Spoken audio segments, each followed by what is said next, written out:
کملی میں لپٹنے والے، رات کو قیام کیا کرو مگر تھوڑی سی رات، یعنی نصف رات یا اس سے کچھ کم قیام کرو یا کچھ زیادہ،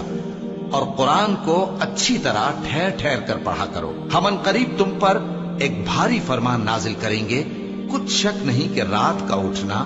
نفس کو سخت پامال کرتا ہے، اور اس وقت ذکر بھی خوب درست ہوتا ہے۔ دن کے وقت تو تمہیں اور بہت سے شغل ہوتے ہیں،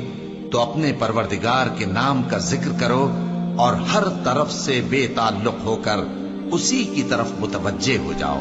وہی مشرق اور مغرب کا مالک ہے، اس کے سوا کوئی معبود نہیں، تو اسی کو اپنا کارساز بناؤ۔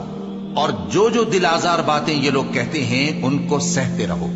اور خوبصورتی سے ان سے کنارہ کش رہو،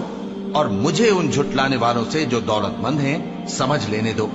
اور ان کو تھوڑی سی مہلت دے دو۔ کچھ شک نہیں کہ ہمارے پاس بیڑیاں ہیں اور بڑی زبردست آگ ہے،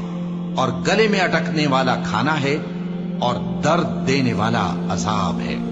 جس دن زمین اور پہاڑ کانپنے لگیں اور پہاڑ ایسے بھربھرے ہو جائیں گے جیسے ریت کے ٹیلے، اے اہل مکہ، جس طرح ہم نے فرعون کے پاس موسیٰ کو پیغمبر بنا کر بھیجا تھا، اسی طرح تمہارے پاس بھی محمد صلی اللہ علیہ وآلہ وسلم ایک رسول بھیجے ہیں جو تمہارے مقابلے میں گواہ ہوں گے۔ سو فرعون نے ہمارے پیغمبر کا کہا نہ مانا تو ہم نے اس کو بڑے دردناک انداز سے پکڑ لیا۔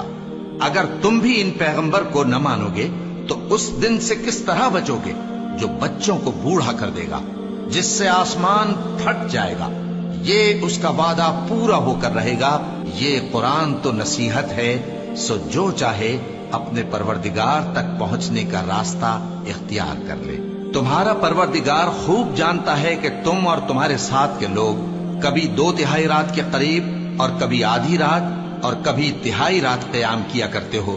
اور اللہ رات اور دن کا اندازہ رکھتا ہے۔ اس نے معلوم کیا کہ تم اس کو نبھا نہ سکو گے، تو اس نے تم پر مہربانی کی، پس جتنا آسانی سے ہو سکے اتنا قرآن پڑھ لیا کرو۔ اس نے جانا کہ تم میں بعض بیمار بھی ہوں گے، اور بعض اللہ کے فضل یعنی معاش کی تلاش میں ملک میں سفر کریں گے، اور بعض اللہ کی راہ میں لڑیں گے، تو جتنا آسانی سے ہو سکے اتنا قرآن پڑھ لیا کرو، اور نماز قائم کرتے رہو، اور زکوٰۃ ادا کرتے رہو، اور اللہ کو نیک نیتی سے قرض دیتے رہو، اور جو عمل نیک تم اپنے لیے آگے بھیجو گے اس کو اللہ کے ہاں بہتر اور صلے میں بہت عظیم پاؤ گے، اور اللہ سے بخشش مانگتے رہو، بے شک اللہ بخشنے والا ہے، مہربان ہے۔